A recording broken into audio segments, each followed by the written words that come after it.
Hello students, मैं आपका chemistry educator Sunil Kushwaha. चलिए बेटा आज की क्लास को स्टार्ट करते हैं। तो आज हम खड़े हुए हैं अपनी लैब में, केमिस्ट्री लैब में खड़े हुए हैं। केमिस्ट्री लैब से आज प्रैक्टिकल से रिलेटेड कुछ जानकारियाँ हम आपको देने जा रहे हैं। तो मेरा आपसे कहना है कि जब भी केमिस्ट्री क्लास चाहे प्रैक्टिकल की हो चाहे थ्योरी वाली क्लास हो, आप प्रत्येक क्लास में कॉपी और पेन को साथ में लेकर के बैठा करें, ठीक है ना। क्योंकि ये बातें हर समय आपको याद नहीं रहेंगी, क्योंकि कुछ बातें ऐसी होती हैं जो आपको नोट करनी पड़ेंगी। तो चलिए आज की क्लास को स्टार्ट करते हैं। तो सबसे पहले मैं बताना चाहूँगा कि सेशन यानी सत्र 2021 और 22 में CBSE बोर्ड ने जो प्रैक्टिकल का सिलेबस दिया है वो क्या है। तो बेटा जो नवंबर में एग्ज़ाम प्रैक्टिकल एग्ज़ाम होने वाली है उसमें 15 मार्क्स का आपका एक्सपेरिमेंट वाली एग्ज़ाम होगी, प्रैक्टिकल एग्ज़ाम होगी। और जो मार्च में एग्ज़ाम होने जा रही है आपकी सेकेंड टर्म एग्ज़ाम होने जा रही है मार्च में, सेकेंड टर्म एग्ज़ाम में आपका 15 मार्क्स का प्रैक्टिकल एग्ज़ाम होने वाला है। तो 13 मार्च के एक्सपेरिमेंट को प्रैक्टिकल को उन्होंने 2 पार्ट में डिवाइड किया हुआ है। 15 मार्क्स का प्रैक्टिकल एग्ज़ाम नवंबर में और 15 मार्क्स का प्रैक्टिकल एग्ज़ाम बेटा कहाँ पर, यानी मंथ वाले एग्ज़ाम में, ठीक है ना। तो 2 पार्ट में डिवाइड किया हुआ है। तो चलिए सबसे पहले हम आपको बता देते हैं कि सिलेबस में क्या क्या है। सबसे पहला क्वेश्चन है बेटा, मैं आपको बताना चाहूँगा, सबसे पहला एक्सपेरिमेंट करना है हमें, क्या करना है, वॉल्यूमेट्रिक एनालिसिस। और वॉल्यूमेट्रिक एनालिसिस में आपको मैं बताना चाहूँगा कि वॉल्यूमेट्रिक एनालिसिस में एक तो बेटा स्टैंडर्ड सॉल्यूशन जो बनाना है हमें, वो 2 कंपाउंड दिए हुए हैं बोर्ड ने, एक फेरस अमोनियम सल्फेट है और एक ऑक्जेलिक एसिड है। तो फेरस अमोनियम सल्फेट और ऑक्जेलिक एसिड का हमें स्टैंडर्ड सॉल्यूशन बनाना होगा। उस स्टैंडर्ड सॉल्यूशन से हमें अननोन के MnO4 सॉल्यूशन की मोलरिटी और कह सकते हैं कंसंट्रेशन कैलकुलेट करनी होती है। ये टाइट्रेशन में काम करना होगा और ये क्वेश्चन होगा बेटा 4 मार्क्स का। उसके बाद सेकंड क्वेश्चन क्या होगा, सेकंड क्वेश्चन है सॉल्ट एनालिसिस। सॉल्ट एनालिसिस में बेटा एक एसिड रेडिकल होगा, एक बेसिक रेडिकल होगा। हमें टेस्ट करके निकालना होता है कि एसिडिक रेडिकल कौन सा है और बेसिक रेडिकल कौन सा है, उसका नाम और फॉर्मूला लिखना होता है, यानी सिंबल लिखना होता है। थर्ड एक्सपेरिमेंट है आपका content based experiment. Content based experiment है बेटा 2 मार्क्स का है। क्लास का जो रिकॉर्ड है और जो वाइवा है, क्लास का रिकॉर्ड और जो वाइवा है वो आपका 5 मार्क्स का है। तो मैंने आपको 4 बातें बताई हैं, यहाँ पर 4 बातें बताई हैं। वॉल्यूमेट्रिक एनालिसिस 4 मार्क्स का, सॉल्ट एनालिसिस 4 का, कंटेंट बेस्ड एक्सपेरिमेंट 2 मार्क्स का और record, class record and viva ये बेटा 5 मार्क्स का। तो इस तरीके से बेटा 15 मार्क्स हो जाते हैं। इनकी एग्जाम होने वाली है आपकी नवंबर में, ठीक है ना। तो ये आपके सिलेबस में है, ये ध्यान रखेंगे। फेरस अमोनियम सल्फेट और ऑक्जेलिक एसिड, इनके हमें केवल स्टैंडर्ड सॉल्यूशन बना के MnO4 सॉल्यूशन की हमें कंसंट्रेशन का पता करना होता है। तो चलिए सबसे पहला जो एक्सपेरिमेंट है हमारा बेटा वॉल्यूमेट्रिक एनालिसिस है। तो वॉल्यूमेट्रिक एनालिसिस में किन किन एपरेटस की जरूरत होती है, उन एपरेटस को आज अपनी लैब में हम दिखाने वाले हैं आपको और उनका यूज भी बताने वाले हैं। अपनी लैब में आज खड़े हुए हैं हम बेटा, केमिस्ट्री लैब में हैं हम, केमिस्ट्री लैब से ही हम ये क्लास ले रहे हैं। तो केमिस्ट्री लैब में खड़े हुए हैं तो हमने सोचा कि बच्चों को कुछ एपरेटस दिखा दें ताकि एक्सपेरिमेंट करते समय, जैसे ही क्लास ओपन होते हैं, ऑफलाइन क्लास शुरू होते हैं, तो बच्चे जब एक्सपेरिमेंट करने आएंगे तो बच्चों को ज़्यादा प्रॉब्लम ना आए, इसलिए ये क्लास आपको दी जा रही है बेटा। तो सबसे पहले हम बात कर लेते हैं कि हमारे पास है फर्स्ट एक्सपेरिमेंट है वॉल्यूमेट्रिक एनालिसिस, उसमें किन किन एपरेटस की ज़रूरत होती है उसके बारे में बात कर लेते हैं। चलिए सबसे पहले हम ले लेते हैं बेटा, इसको बोलते हैं बेटा स्टैंडर्ड फ्लास्क। ये बेटा बोरोसिल गिलास का बना हुआ होता है। 11th क्लास में आपने पढ़ा होगा, 11th क्लास में नहीं पढ़ा है तो आप पढ़ लेना, क्योंकि मैंने गिलास से रिलेटेड बहुत सारी वीडियो, गिलास एक टॉपिक है 11th क्लास में, उसमें मैंने बताया है कि 12 टाइप का गिलास होता है। 12 टाइप के गिलास को उसमें मैंने बताया है। तो 12 टाइप के गिलास में बेटा जो सबसे कॉस्टली और सबसे जो मजबूत जो गिलास होता है वो बोरोसिल गिलास होता है। याद रखना, सबसे मजबूत गिलास कौन सा होता है, सबसे मजबूत कांच कौन सा होता है, बोरोसिल कांच होता है, बोरोसिल गिलास होता है। तो जो मेरे हाथ में आपको दिख रहा है बेटा, इसको हम बोलते हैं बेटा स्टैंडर्ड फ्लास्क, क्योंकि इसमें बेटा स्टैंडर्ड सॉल्यूशन को बनाया जाता है। इसमें ये कैप लगा हुआ है, देखो स्टैंडर्ड सॉल्यूशन को इसी स्टैंडर्ड फ्लास्क में ही बनाते हैं। स्टैंडर्ड सॉल्यूशन किसका बनाना है वॉल्यूमेट्रिक एनालिसिस में? भैया जो सिलेबस में दिया हुआ है, एक तो ऑक्जेलिक एसिड का बनाना है और एक हमें फेरस अमोनियम सल्फेट का बनाना है। तो मोलरिटी का फॉर्मूला सभी बच्चों को पता है। मैं यहाँ पर बताना चाहूंगा कि जो अननोन KMnO4 सॉल्यूशन होता है उसकी कंसंट्रेशन का हमें पता करना होता है टाइट्रेशन में अननोन KMnO4 सॉल्यूशन का हमें अननोन KMnO4 सॉल्यूशन की कंसंट्रेशन का पता करना होता है। किसके द्वारा? यानी स्टैंडर्ड ऑक्जेलिक एसिड सॉल्यूशन और standard FAS solution, ferrous ammonium sulphate solution. तो ये दोनों कंपाउंड के जो मैंने नाम बताए हैं उनका स्टैंडर्ड सॉल्यूशन बेटा किस में बनाना होगा?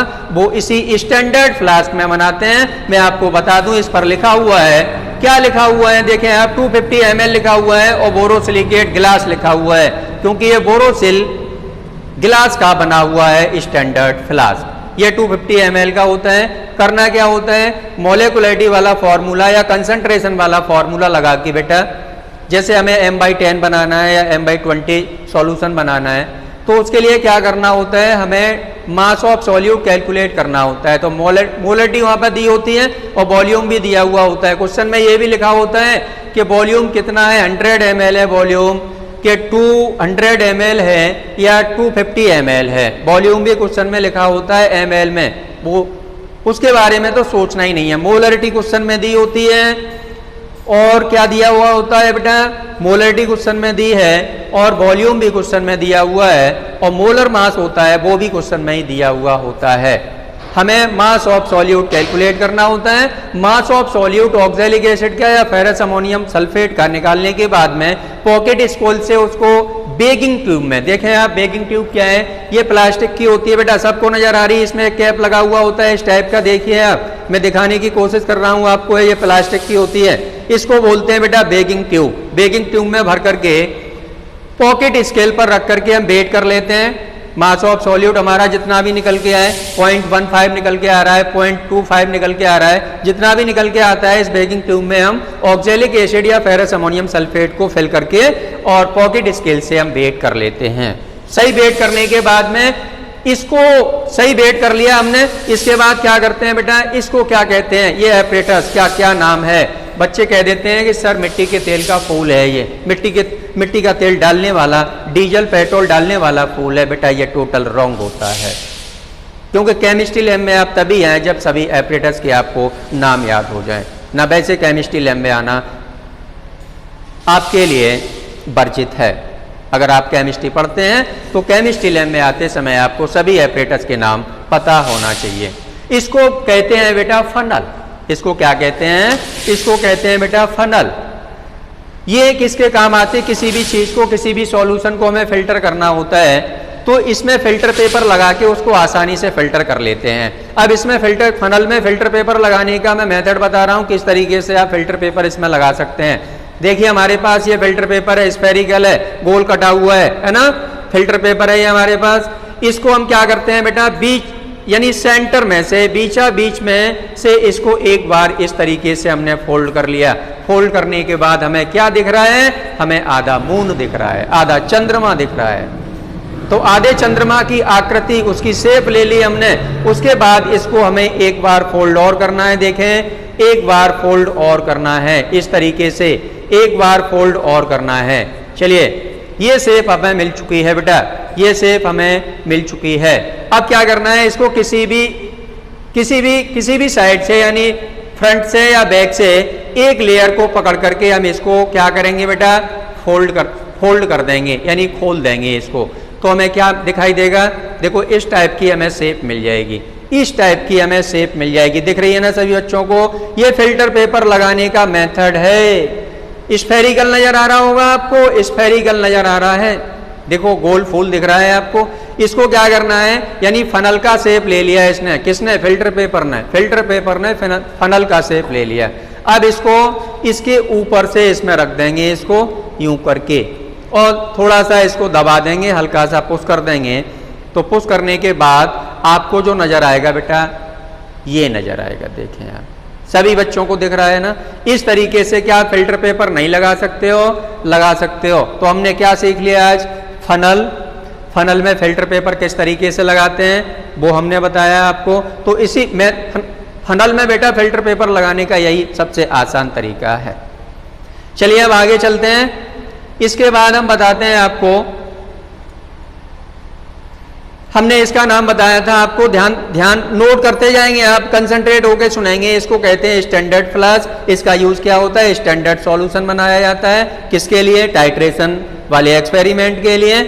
और स्टैंडर्ड सॉल्यूशन किसका बनाते हैं? ऑक्जेलिक एसिड का या फेरस अमोनियम सल्फेट का। तो दो एपरेटस के हमने आपको नाम बता दिए हैं। इसके बाद इसको कहते हैं बेटा क्या? इसको कहते हैं हम कॉनिकल फ्लास्क। ये भी बोरोसिल कांच का होता है। इसमें लिखा हुआ है नीचे बेटा, नंबर में दिखाने की कोशिश करूंगा। इसमें दिख रहा होगा आपको कि लिखा हुआ है बेटा 100 ml, 100 के बाद लिखा हुआ है बेटा 150 ml, 150 के बाद लिखा हुआ है 200 ml, उसके बाद 250 ml। इसको कहते हैं बेटा कॉनिकल फ्लास्क। कॉनिकल फ्लास्क कहते हैं। कॉनिकल फ्लास्क में क्या करते हैं हम? देखो, स्टैंडर्ड फ्लास्क से हमें इस पिपेट की सहायता से, देखो जब एक्सपेरिमेंट कराऊंगा तो और डिटेल में बताऊंगा। यहाँ तो केवल ये क्लास एपरेटस बताने के लिए मैंने बनाई थी, लेकिन इसमें कुछ जानकारियां मैं दे देता हूँ एपरेटस के साथ साथ में। ये हमारे पास क्या है बेटा? ये हमारे पास है स्टैंडर्ड फ्लास्क है। इसमें स्टैंडर्ड सॉल्यूशन भरा हुआ है। इस स्टैंडर्ड फ्लास्क से, इसमें देखो, इसको कहते हैं बेटा क्या? पिपेट। पिपेट कहते हैं।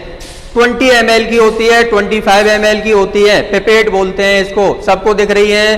पिपेट कहते हैं। नाम नोट करते जाएं आप। पिपेट कहते हैं। 20 ml की और 25 ml की भी होती है। यहाँ पर एक निशान लगा हुआ होता है, दिखाने की मैं कोशिश कर रहा हूं। देखो यहाँ उंगली लगी हुई है, यहाँ पर एक साइन होता है, एक साइन होता है। यहाँ तक अगर इसको हम फिल कर लेंगे, मुंह से पिपेट आउट करेंगे और यहाँ तक फिल करना है। यहाँ तक फिल करने के बाद स्टैंडर्ड फ्लास्क में यूं करके डालेंगे और यहाँ से पिपेट आउट करेंगे मुंह से। किस तरीके से? इस तरीके से। और पिपेट आउट करते समय क्या करना है? मुंह से जैसे ही हटाना है, जैसे यूं करके खींचने के बाद, यूं करके खींचने के बाद फिर हम अपना अंगूठा लगा लेंगे। अंगूठा अगर नहीं लगाएंगे, अपना उंगली नहीं लगाएंगे ऊपर बेटा, इसका मुंह बंद नहीं करेंगे तो सब नीचे निकल जाएगा। समझ रहे हैं ना आप? तो यहाँ से एयर टाइट करना होता है, एयर नहीं जानी चाहिए ताकि हमारा सॉल्यूशन इसमें भरा रहे। इसमें सॉल्यूशन भरने के बाद 20 ml सॉल्यूशन भरने के बाद कॉनिकल फ्लास्क में डाल देते हैं और इसमें 10 ml डाइल्यूट H2SO4 डाल देते हैं। फिर उसके बाद KMnO4 सॉल्यूशन इसमें मिलाते रहते हैं और हिलाते रहते हैं। ठीक है ना? एंड पॉइंट आता है, उसको हम नोट कर लेते हैं। इस सॉल्यूशन का कलर, जैसे इसमें KMnO4 सॉल्यूशन हम डालते रहेंगे ड्रॉप बाय ड्रॉप, तो इसका जो KMnO4 सॉल्यूशन का जो पिंक कलर है वो गायब होता रहेगा। एक कंडीशन बेटा ऐसी आ जाएगी इसी कॉनिकल फ्लास्क में कि KMnO4 सॉल्यूशन का जो पिंक कलर है वो गायब होना बंद हो जाएगा। उसी को हम कहते हैं एंड पॉइंट। उसको क्या कहते हैं? एंड पॉइंट कहते हैं।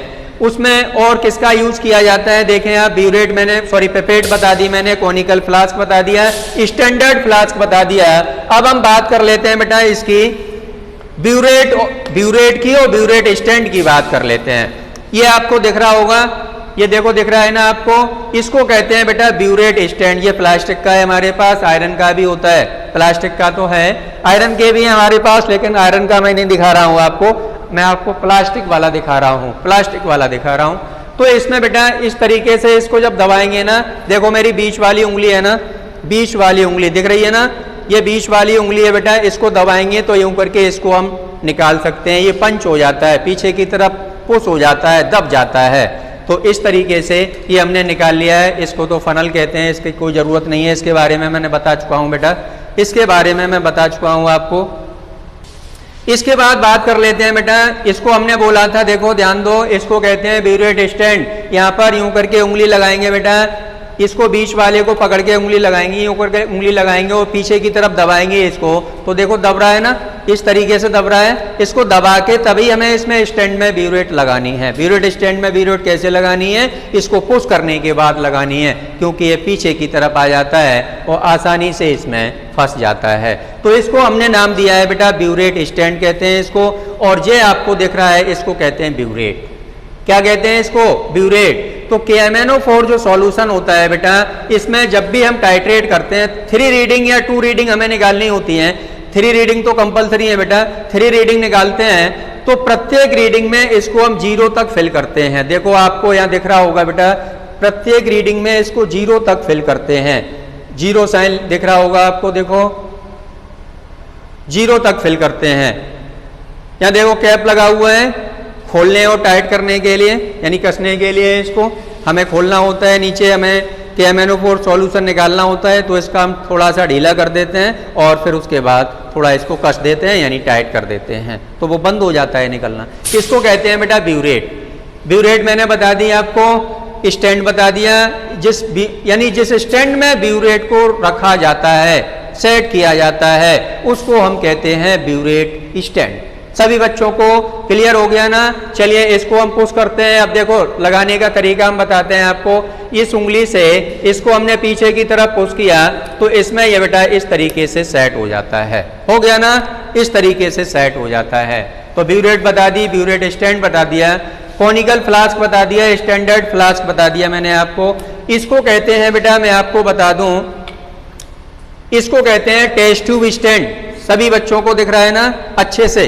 चलिए नाम, जितने भी नाम आ रहे हैं, न्यू नेम आ रहे हैं, उनको आप नोट करते जाएंगे ना, आप भूल जाएंगे। इसको कहते हैं बेटा ब्यूरेट स्टैंड।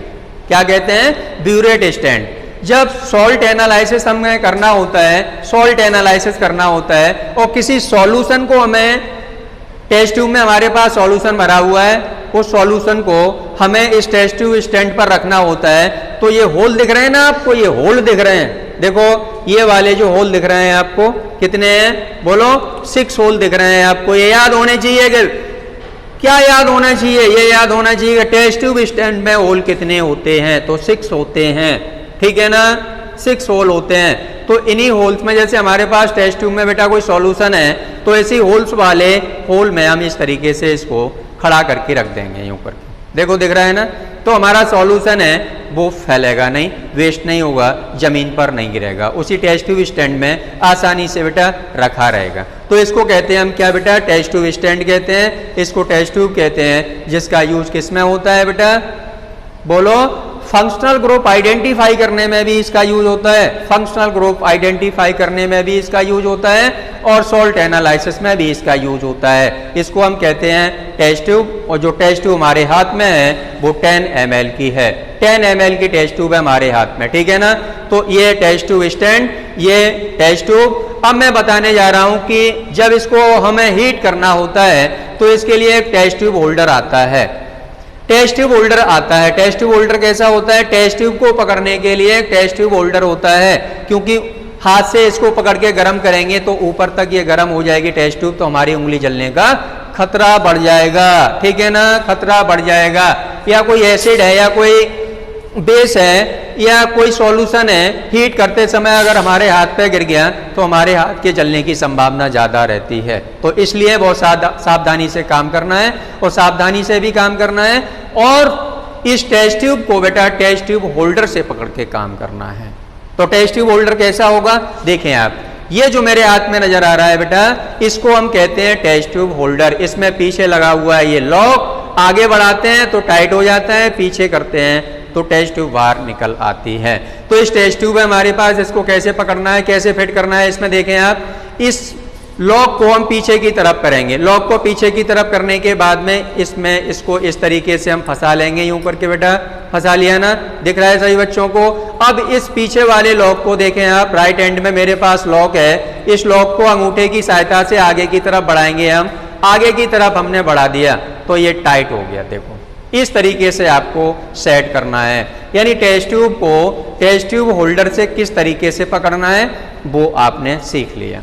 तो जो हमारे राइट हैंड हाथ में है बेटा, उसको हम कह रहे हैं टेस्ट ट्यूब होल्डर। और जो लेफ्ट साइड में जो हम दिखा रहे हैं आपको, लेफ्ट हैंड से दिखा रहे हैं, वो टेस्ट ट्यूब है। 10 ml की हमारी टेस्ट ट्यूब है। तो हमने बहुत सारे नाम बता दिए हैं, टेस्ट ट्यूब होल्डर बता दिया है बेटा, टेस्ट ट्यूब स्टैंड और टेस्ट ट्यूब, ये नाम बता दिया हमने। टेस्ट ट्यूब है बेटा हमारे हाथ में 10 ml की। फिर आगे चलते हैं, इसको बोलते हैं बेटा स्पिरिट लैम्प, मैथिलेटेड स्पिरिट लैम्प या एल्कोहलिक स्पिरिट लैम्प। ठीक है ना? स्पिट लैम्प कहते हैं। इसको कहते हैं बेटा विक। ये क्या है, देखो विक होती है, बहुत लंबी होती है, ये काफ़ी लंबाई होती है इसकी, लगभग मैं बता दूं आपको कितनी, 2-3 इंच की होती है, ये लगभग 3 इंच की होती है। जो ये विक होती है बेटा वो 2 से और 3 इंच की होती है, ठीक है ना। 2 इंच की तो प्रत्येक स्पिट लैंप में होती है और ज़्यादा बड़ी होती है तो 3 इंच की होती है, ठीक है ना, 3 इंचेस की होती है। इसको कहते हैं बेटा विक, ठीक है ना। इसमें क्या भरा जाता है, देखो क्या फिल किया जाता है, इसमें फिल किया जाता है बेटा, स्पिरिट को फिल करते हैं, जो ब्लू कलर की आपने देखी होगी, डॉक्टर की दुकान पे कभी गए होंगे, फोड़ा फुलसी साफ करता है वो, या इंजेक्शन लगाता है तो वो उसी स्पिरिट से उस जगह को, स्किन को साफ करता है। उस स्किन को साफ करने के बाद तब वो इंजेक्शन लगाता है। वही स्पिरिट इसमें हम फिल करते हैं। स्पिरिट को फिल करने के बाद माचिस से इसको हम जला देते हैं। लेकिन किसी भी टेस्ट ट्यूब को ध्यान दें आप, टेस्ट ट्यूब है हमारे पास, टेस्ट ट्यूब होल्डर है, ठीक है ना। टेस्ट ट्यूब को हमने टेस्ट ट्यूब होल्डर में कस दिया इस तरीके से। उसके बाद क्या किया, स्पिट लैम्प हमारी यूं करके सीट पर रखी हुई है, देखो हमारे पास यूं करके सीट पर रखी हुई है, दिख रही ना सीट, ये तो दिख रहा होगा ना आपको, ये दिख रहा है, चलिए सीट नहीं दिख रही है, चलिए कोई बात नहीं है, नहीं दिख रही है, मैं दिखाने की कोशिश कर रहा हूं आपको। स्टैंड है ये मेरे पास, ये स्पिट लैंप आप सभी बच्चों को दिख रही होगी। जैसे बच्चे क्या करते हैं कि स्पिट लैंप के ऊपर अपना मुंह कर लेते हैं, स्पिट लैंप के अपने ऊपर मुंह कर लेते हैं और उसको हीट करते रहते हैं। ये बहुत खतरनाक सिस्टम है। कौन सा खतरनाक सिस्टम है कि कभी भी टेस्ट ट्यूब को हीट करते समय स्पिट लैंप के ऊपर अपना मुंह नहीं रखना चाहिए। क्यों? क्योंकि कभी कभी क्या होता है, इसमें गैस बनने से, स्पिट लैंप के अंदर एयर जाने से बेटा क्या होगा कि इसकी जो विक है वो बहुत स्पीड में निकलती है, बहुत स्पीड में निकलती है। स्पिट लैंप से विक है, जो स्पिट लैंप की विक है उसमें अगर एयर चली गई किसी कारणवश तो बहुत स्पीड में वहां से निकलती है। अगर हमारा मुंह इसके ऊपर होगा बेटा तो हमारे मुंह में जाके वो लगेगी जलती हुई विक, और जब जलती हुई विक हमारे मुंह में लगेगी तो हमारी आंखें खराब हो सकती हैं, हमारा चेहरा भी खराब हो सकता है। समझ रहे हैं ना बात को? तो बहुत सावधानी से करना है। स्पिट लैंप से किसी भी टेस्ट ट्यूब को हीट करते समय कभी भी स्पिट लैंप के ऊपर अपना मुंह नहीं करना है। ये सावधानी बता रहा हूं मैं आपको, समझ रहे हैं ना आप? क्योंकि केमिस्ट्री लैब में काम करते समय किसी बच्चे के साथ में आपको मजाक नहीं करनी है। ये मजाक उस बच्चे की हो सकता है कि उसकी बहुत जिंदगी से खेल जाए आपकी मजाक, समझ रहे हैं ना आप? उसकी जान को कितना बड़ा खतरा हो सकता है इसका आपको अंदाजा भी नहीं है। तो बहुत सावधानी से काम करना है, और काम करते समय केमिस्ट्री लैब में किसी बच्चे को एक दूसरे बच्चे को टच नहीं करना है, बहुत सावधानी से। यानी जैसे सोशल डिस्टेंस का पालन बना के हम चल रहे हैं वैसे ही कम से कम 2-3 फुट की दूरी पर आपको खड़े होकर काम करना है, और बहुत सावधानी से काम करना है। अपने कपड़े भी बचाने हैं, अपने शरीर को भी बचाना है, अपने हाथ पैर, आंखें फांकें, मुंह, ये सभी बचाना है। सभी बचाते हुए हमें ये एक्सपेरिमेंट करना होता है। तो केमिस्ट्री लैब में सबसे ज़्यादा सावधानियां बरतने की ज़रूरत है। चलिए आगे चलते हैं बेटा, स्पिट लैम्प। चलिए स्पिट लैम्प की बात एक और बता दूं कि जो इसमें टू टाइप्स की फ्लेम निकलती है, विक से 2 टाइप्स की फ्लेम निकलती है। फ्लेम का नाम तो एक ही है, फ्लेम कहते हैं, लेकिन यहाँ पर क्या होने वाला है कि मैं आपको बताना चाहूँगा कि यहाँ पर 2 टाइप्स की फ्लेम निकलने वाली हैं। स्पिट लैम्प की विक से 2 टाइप्स की फ्लेम निकलती हैं। एक का टेम्परेचर ज़्यादा होता है, एक का टेम्परेचर कम होता है। जो सबसे ऊपर फ्लेम होती है इसको जला दें, अगर सबसे ऊपर वाली जो पीले कलर की फ्लेम होती है उसको कहते हैं ऑक्सीडाइजिंग फ्लेम। क्या बोला मैंने?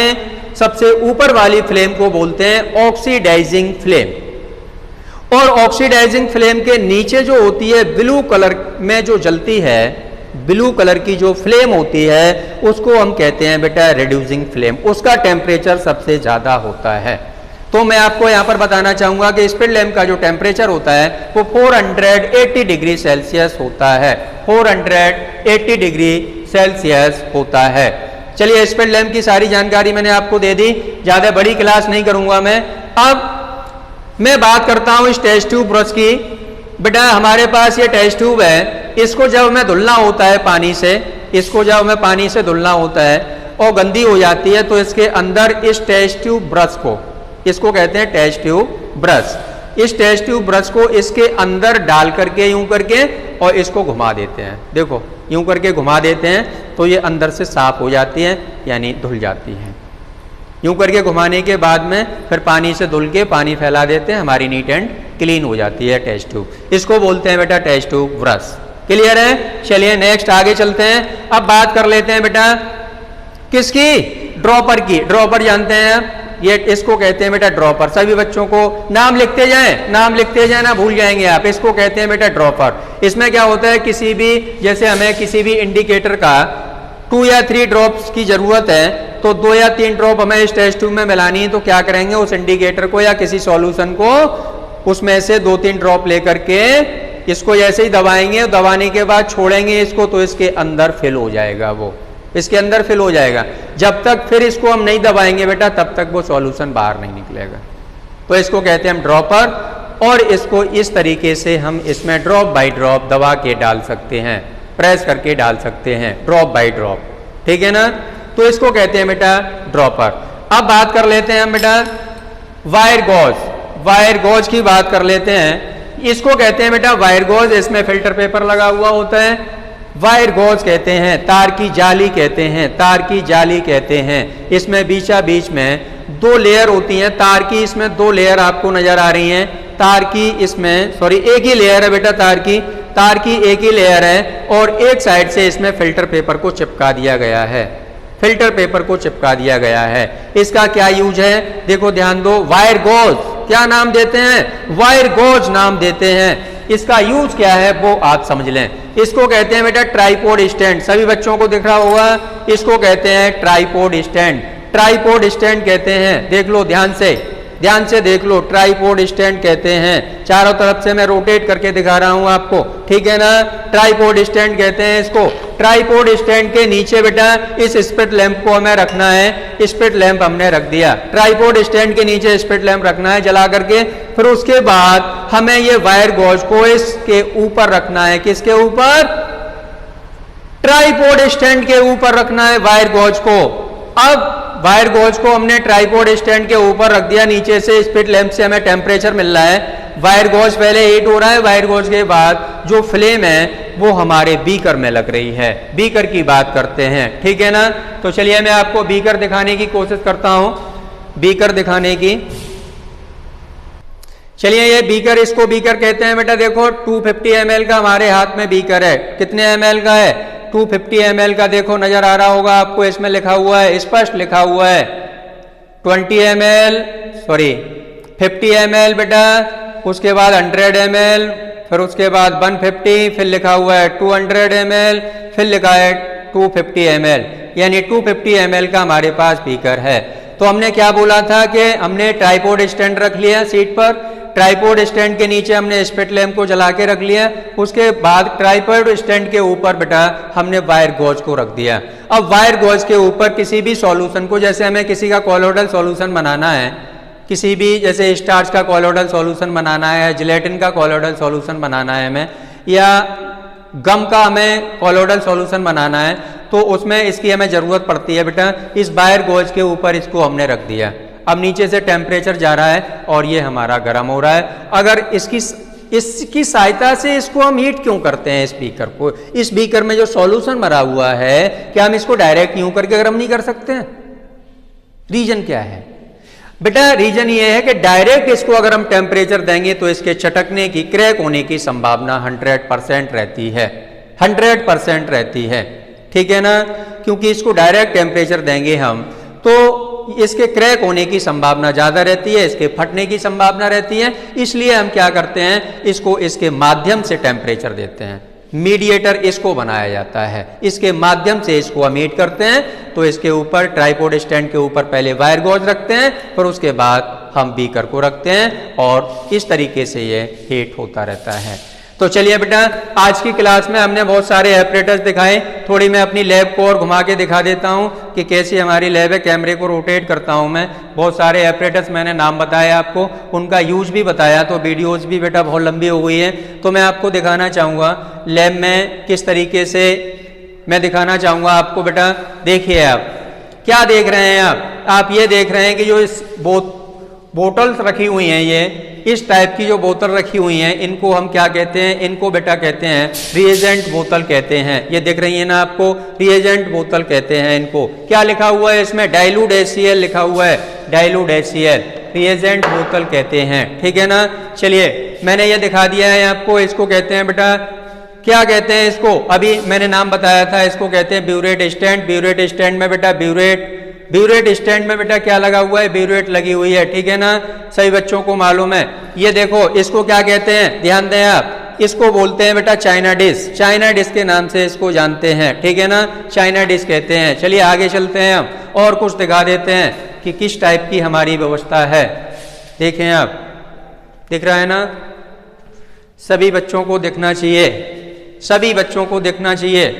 देखिए इसको बोलते हैं बेटा, देखें स्पिट लैंप रखा हुआ है। इसको हमने बताया था कि जो हमारा स्टैंड था, ब्यूरेट स्टैंड था, ब्यूरेट स्टैंड उधर हमने दिखाया था आपको कि वो प्लास्टिक वाला था। यहाँ पर हम आपको ब्यूरेट स्टैंड दिखाने जा रहे हैं बेटा। ये आयरन का बना हुआ है, देखें आप, आयरन का है, ये आयरन का स्टैंड है और ये यहाँ पे ये रखा हुआ है, देखें आप, इसको बोलते हैं स्पिट लैंप। स्पिट लैंप ये हमारी किसकी है बेटा, स्पिट लैंप बेटा स्टेनलेस स्टील की भी होती है और स्पिट लैंप बेटा एल्यूमिनियम की भी होती है। जो मेरे हाथ में स्पिट लैंप है जिसमें विक भी लगा हुआ है, स्प्रिट भी भरी हुई है कुछ, इसमें जो बेटा ये स्पिट लैंप जो बनी हुई है, ये किसकी बनी हुई है, ये स्टेनलेस स्टील की बनी हुई है। इसका रस्ट यानी इसमें जंग नहीं लगती है, रस्टिंग नहीं होता है, जंग नहीं लगती है इसकी, इसमें जंग नहीं लगती है। और आगे देखें आप, एक एल्यूमिनियम की और होती है, वो थोड़ी इससे क्या होती है कि उसके गलने की, ऊपर से इसके गलने की, यानी उसका रस्ट हो जाता है, रस्टिंग हो जाती है,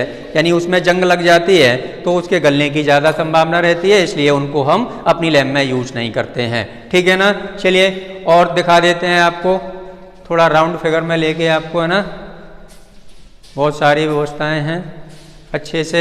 यहाँ पर ये बच्चों के खड़े, देखें सीट दिखा रहा हूँ मैं आपको, एक बच्चा यहाँ खड़ा होगा तो दूसरा बच्चा इस सीट पर खड़ा होगा, दिख रहा है ना आपको, एक बच्चा यहाँ खड़ा होगा। जो सोशल डिस्टेंस का जो पालन है वो कितना है, देखें आप, कम से कम 2 मीटर का है बेटा, 2 मीटर का है। फिर तीसरा बच्चा यहाँ पर खड़ा होगा। इस तरीके से ये आप एक्सपेरिमेंट यहाँ पर कर सकते हैं और इसकी जानकारी होना बेटा बहुत ज़रूरी है, क्योंकि बिना जानकारी के केमिस्ट्री लैब में आप कुछ नहीं कर सकते हैं। तो चलिए बहुत बड़ी वीडियो हो चुकी है बेटा, आज की क्लास को हम यहीं समाप्त करते हैं। सभी बच्चों को क्लास लेने के लिए थैंक यू, और मैं उम्मीद करता हूँ कि आपने जो मैंने नाम बताए हैं ऑपरेटर्स के वो आपने नोट किए होंगे और उनको आप बेटा एक बार ज़रूर पढ़ लें। जो मैंने इस वीडियो को बार बार देखें आप, क्योंकि हमने उसमें यूजेस भी बताए हैं, ऑपरेटर्स के नाम बताए हैं वो तो बताए ही हैं, लेकिन हमने उनके कुछ यूज़ भी बताए हैं। तो उनके यूज़ जब आपको पता होंगे, उनके नाम पता होंगे, तो जब हम प्रैक्टिकल ऑफलाइन में प्रैक्टिकल कराएंगे